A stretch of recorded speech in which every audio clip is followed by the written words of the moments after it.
Hi students, welcome to Sunil's tutorial. I'm Sunil Mirwani and today we'll be doing this chapter called as Solutions and Colligative Property. Let's see a numerical that uses all the basic concepts. Take down please. 7.45 grams of KCl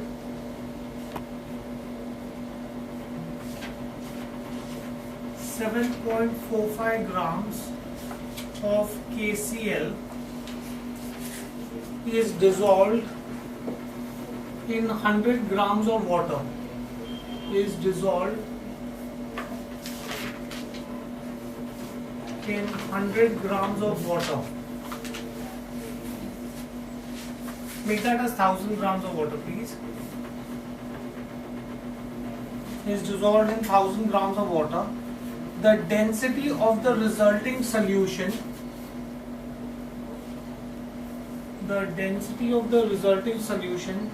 is 0.998 grams per milliliter. Calculate molarity,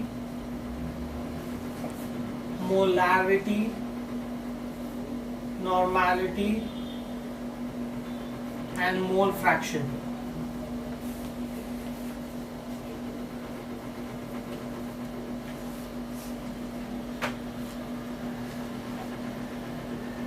Now, what will be the molecular mass of KCl or molecular weight of KCl? Molecular weight of KCl will be 39 plus 35.5. That will give you 74.5. That will be my molecular weight of KCl. Now, let's find out number of moles of KCl. I explained this to you that number of moles is nothing but weight of KCl upon molecular weight of KCl. Weight of KCl is 7.45 grams. Molecular weight we found out as 74.5. So this is going to be nothing but 0.1. Right? Now let's try to find out various things. First, let's find out molarity. Now by definition, molarity is nothing but moles of solute divided by mass of solvent. Right? Moles of solute. We just found out 0.1 moles of solute. Mass of solvent in terms of kg we have, they've given us is 1 kg. So this is going to be nothing but 0.1 molar. Right? Next, the next thing they've asked me to find out is molarity. Now I can say that density is nothing but mass upon volume. Therefore you could say that volume is nothing but mass upon density. Right? So in which case, now since density is given to you in grams, you will have to take the mass also in grams. Mass is 1000 grams, density is 0.998. So when you divide the two, you will get volume to be 1.002 milliliter. Right? Sorry, not 1.1002 milliliter. Divide by 1000, so this is 1.002 liters. So the volume of the solution will be this. Once I have this, then I can find out molarity. Molarity is nothing but number of moles of solute divided by volume of solution in liter. Number of moles of solute. Number of moles of solute we just have, they've given us that number of moles of solute is 0.1. Volume of solution is 1.002. So when you divide this, this will give you 0.0998 molar. That is molarity. Next, they ask you to find out normality, for which I need to find out the gram equivalent weight. Gram equivalent weight. Now, gram equivalent weight of solute is going to be weight of solute divided by number of replaceable hydrogen or hydroxyl ions. Both are not there. So the gram equivalent weight here will therefore be same as your molecular weight. Will be same as molecular weight. Since we have neither replaceable hydrogen nor replaceable hydroxyl ions, therefore the equivalent weight will be equal to the molecular weight, which is going to be nothing but gram equivalent weight of solute. Sorry, is going to be nothing but straight away weight of solute.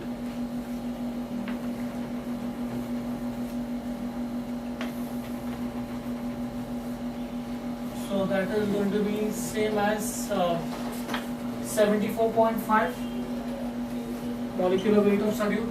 Now, since the gram equivalent weight is the same as the molecular weight, therefore this is weight of solute, that is your molecular weight of solute, right? Molecular weight, right? Since the gram equivalent weight is same as your molecular weight, therefore the number of moles will also remain the same. Number of moles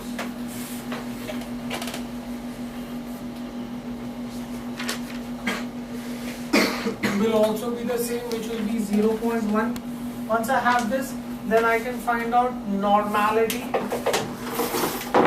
I can say that normality is nothing but gram equivalent weight of solute. Normality is gram equivalent weight of solute divided by volume of solution. Right, gram equivalent weight we found out as 0.1. Volume of solution is 1.002. So this will be 0.0998 normal. Next, they've asked you to find out mole fraction.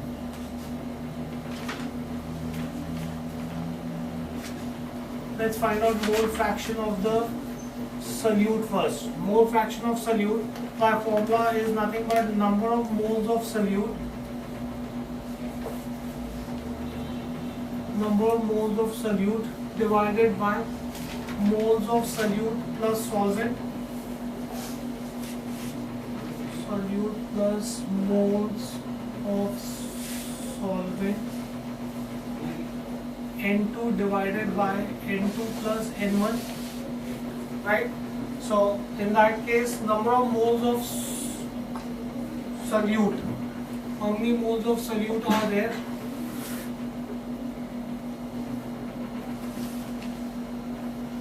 (0.1) number of moles of solute plus number of moles of solvent. Now your solvent is just saying that is dissolved in 1000 ml of water.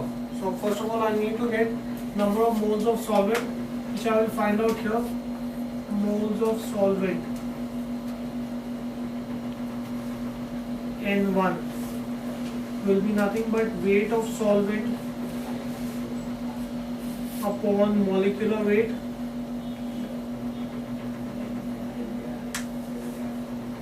Right? Weight of solvent is given to me as 1000 grams. Molecular weight of water is 18. So when you divide the two, this will be nothing but 55.55. So that I can substitute here 55.55. So this will be 0.1 upon 55.65. When you divide this, this should give you 1.796 into 10 raised to minus 3. No units for this. That will be your mole fraction of the solute. Fine, do we get this in here? Okay, next let's start with colligative properties.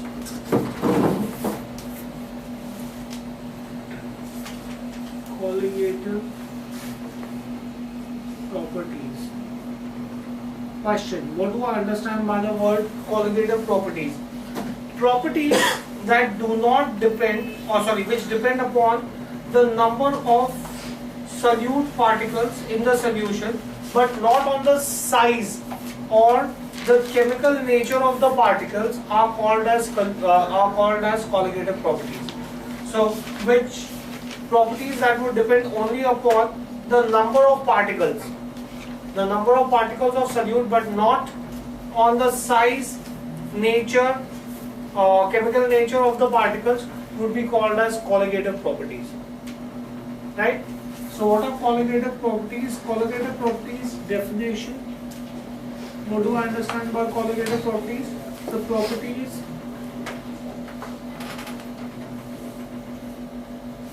properties of solution which depends on number of solute particles in a solution.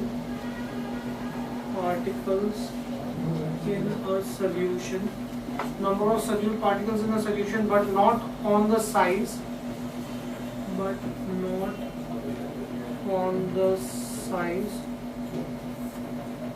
or chemical nature,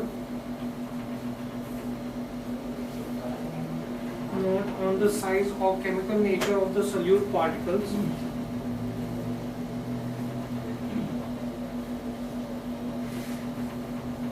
are known as colligative properties.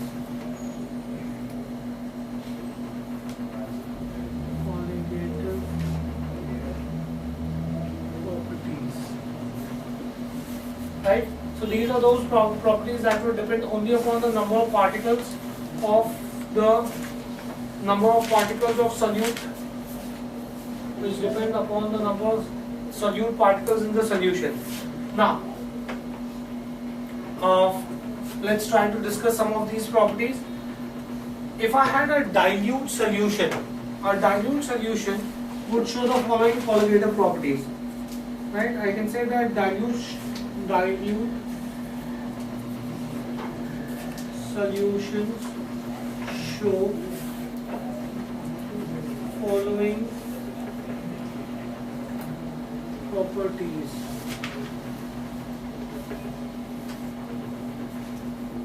Lowering of vapor pressure,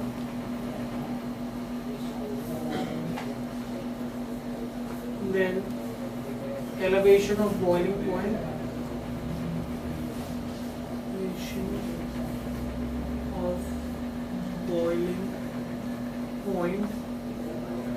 then depression of freezing point,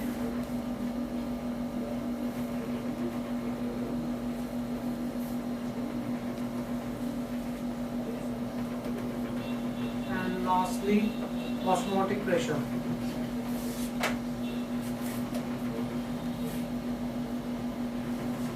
Right? These are some of the properties that are shown by dilute solution. These properties are known as colligative properties because these properties will depend upon the number of solute particles present in the solution.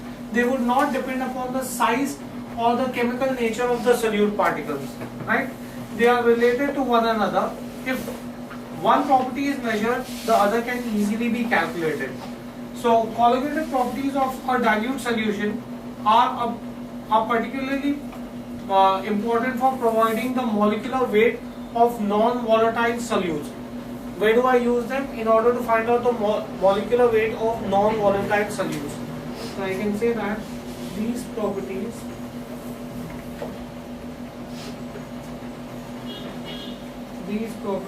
are known as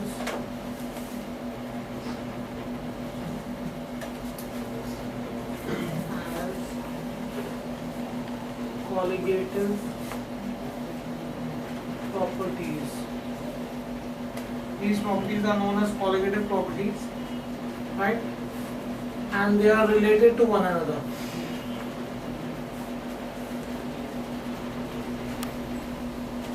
They are related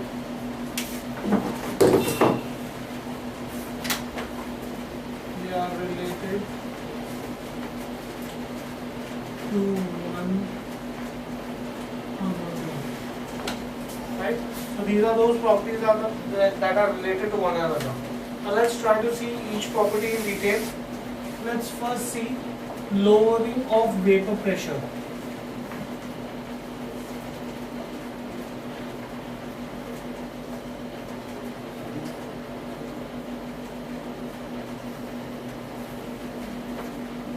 Now, vapor pressure of a solution of non-volatile solute is less than the vapor pressure of a pure solvent, right, at any given temperature. If I take vapor pressure of a solution and if I take vapor pressure of a pure solvent, if I take vapor pressure of a sugar solution, or if I take vapor pressure of pure water, then I can say that vapor pressure of sugar solution is going to be less than the vapor pressure of pure water at any temperature. Why? Let's try to understand this. First of all, let's write the property down. Vapor pressure of solution of non-volatile solute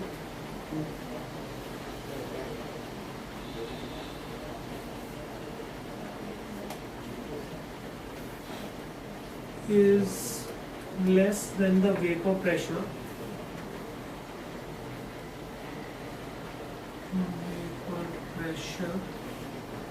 is less than the vapor pressure of pure solvent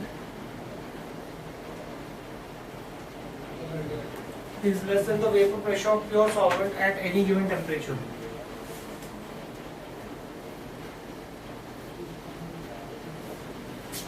Right? Let's try to understand why. Let's draw this. I can say that let's first consider pure solvent. The molecules of liquid in a pure solvent possess kinetic energy, right? Which will obviously depend upon the temperature. Now, many molecules possess average kinetic energy, but few of these molecules possess more than the average kinetic energy, right? And hence, some of them which possess greater than average kinetic energy overcome the intermolecular energy. Now, due to the intermolecular energy, the molecules are held together. So these molecules then acquire sufficient energy to break the surface tension and come into the air. Right? Let's write this down first. I can say that molecules of liquid of pure solvent, first let's see pure solvent, possess kinetic energy, right? That is your which is your characteristics of a temperature. Many molecules possess kinetic energy, possess average kinetic energy. Many molecules possess average kinetic energy, right? But few of them possess greater than the average kinetic energy. But I can say that, but few of them possess more than the average kinetic energy. But few of them possess kinetic energy greater than the average kinetic energy.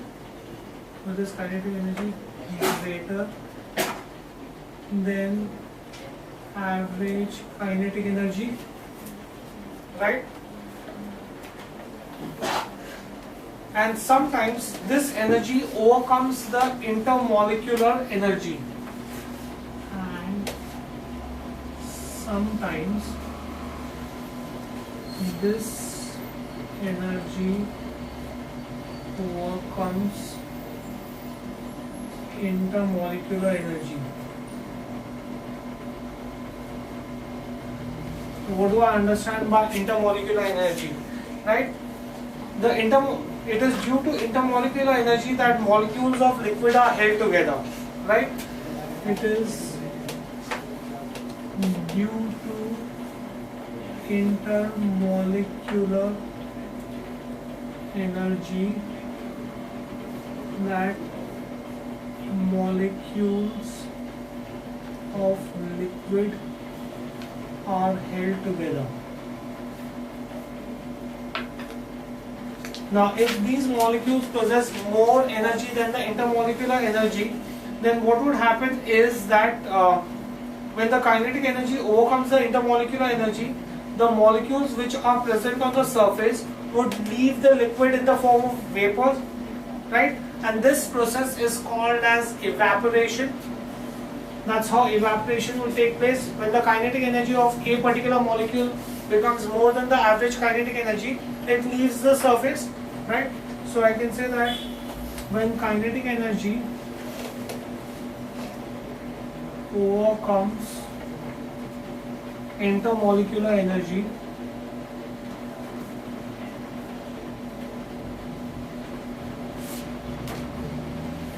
when the kinetic energy of a molecule overcomes the intermolecular energy, the molecules of the liquid which are present on the surface, the molecules of liquid present on surface, the molecules of liquid which are present on the surface leave the liquid in the form of vapor, leave liquid in form of vapor, right? Now this process is called as evaporation. This is evaporation. Now evaporation would depend upon surface area. The rate of evaporation at any particular temperature depends upon the number of molecules leaving the surface. Now if the container is closed, the molecules of vapor should re-enter the liquid, and that would be called as condensation. The rate of condensation depends upon the temperature. Now at equilibrium and at any given temperature, the rate of evaporation and condensation is equal, therefore the amount of liquid remains the same. So I can say that this is evaporation. Rate of evaporation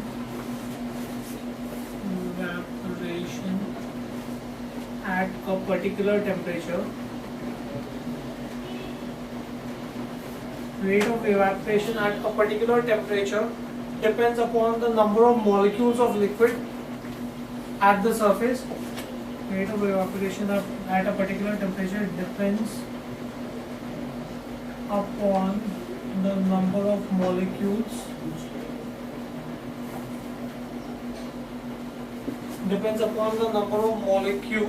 of liquid on the surface. The molecules of liquid at the surface. Very important to understand this. That evaporation will depend upon how many molecules are present on the surface. Right? Do we get this thing clear? Now, if the container is properly closed, if the container is properly closed, these molecules would re-enter the liquid. These molecules would re-enter the liquid. These molecules would re-enter the liquid, and that would be called as condensation. Liquid known as condensation. Again here, condensation. Again, the important point to note here is that the rate of condensation would also depend upon the rate of condensation depends upon temperature. Rate of condensation depends on temperature. It's very important for us to understand these concepts, because when we are doing colligative property, we need these concepts, right? Now, at equilibrium, at any given temperature, rate of evaporation and condensation are equal. At equilibrium and at given temperature, rate of evaporation and condensation are equal. Rate of evaporation will be equal to rate of condensation. Now, in a solution, suppose instead of pure solvent, if I take a solution, in a solution, the solute molecules are uniformly distributed and they also possess some average kinetic energy. Right? First I will show you this. Pure solvent. Container containing pure solvent. Container is closed. This is my surface of the liquid. Right? And these are, let's show them with different colors.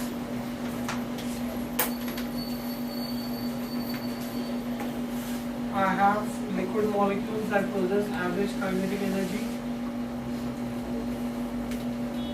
and few of them have condensed back and come back. So these were those molecules that went up in the air.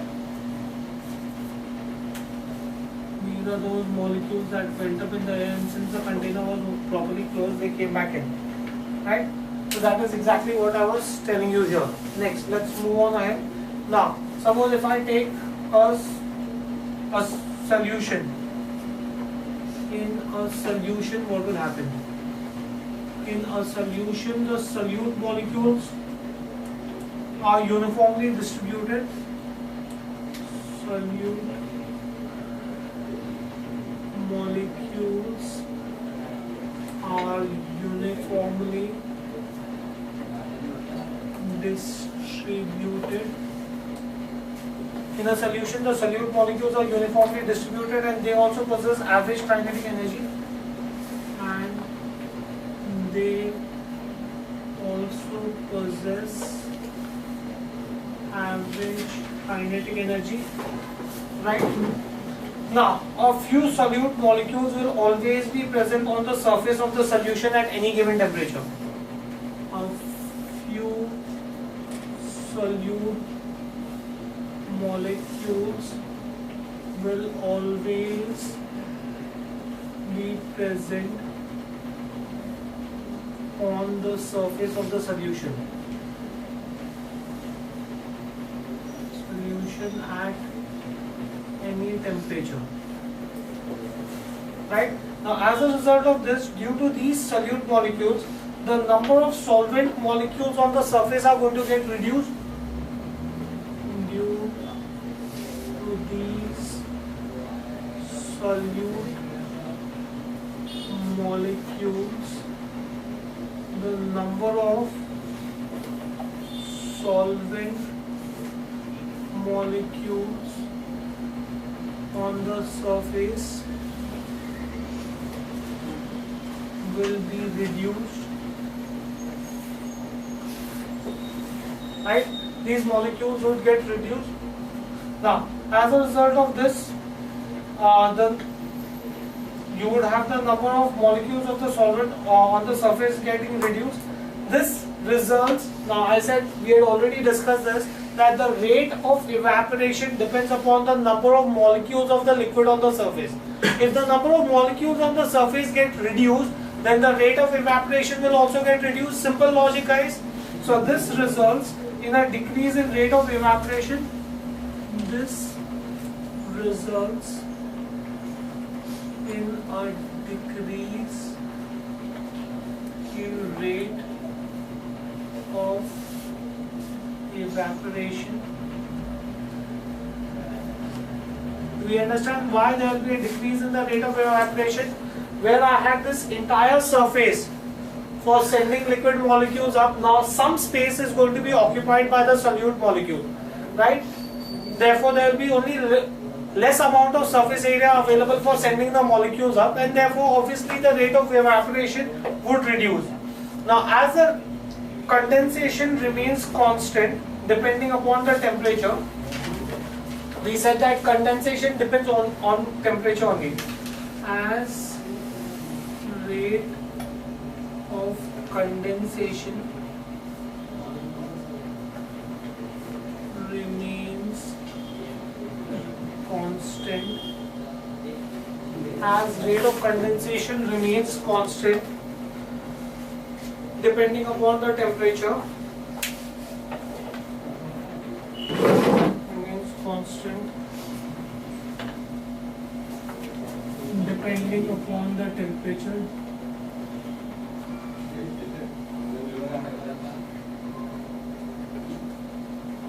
Rate of condensation depends only upon the temperature. Hence, what will happen is there will be less number of solvent molecules in vapor state at equilibrium, because less molecules will go up and there will be more molecules trying to come down. But that will not be equilibrium, right? At equilibrium, the rate of evaporation should be equal to rate of condensation, as the rate of evaporation has reduced. Why has the rate of evaporation reduced? Because the number of the surface area has reduced. Why has the surface area reduced? Because some spaces have been occupied by solute molecules, right? I can say that hence there will be less solvent molecules. Hence there will be less solvent molecules in vapor state